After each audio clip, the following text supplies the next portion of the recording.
So my little 15-minute oil change ended up taking me 4 and something hours. Half of my, well, basically my entire day. Not my entire day itself, but it's 6 o'clock now. And I started around noon. So that's a total of 6 hours. So the oil change itself, the oil was changed in that 15 minutes.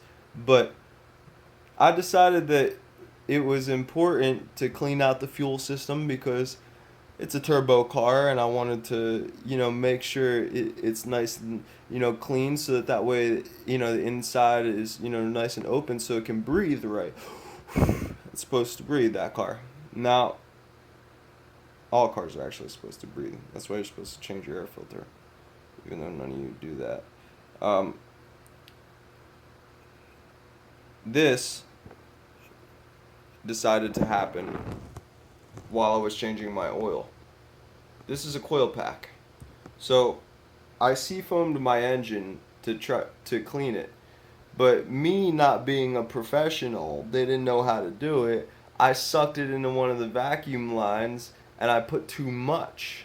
So when I put too much, it ended up causing a misfire in the car, and that misfire arced, and that arc, well, the computer tried to correct the timing, the ignition timing to reverse the misfire, and the arc ended up blowing out one of my coil packs.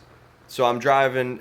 After changing my oil, I took it out for a drive, and I romped on it a bunch to get all the smoke out of all the dirt. And then once it was all out, I noticed it was like the car didn't want to keep running, and then all of a sudden it was like it didn't want to move, and I was like, oh crap, what did I do? It was misfiring, so I'm like, oh fuck, what did I do? So I was a lot more stressed out then than I am now. But I went to a friend of mine, and because I'm very crafty and I meet people and I'm very impressionable when I meet them, I know a guy, and I drove the car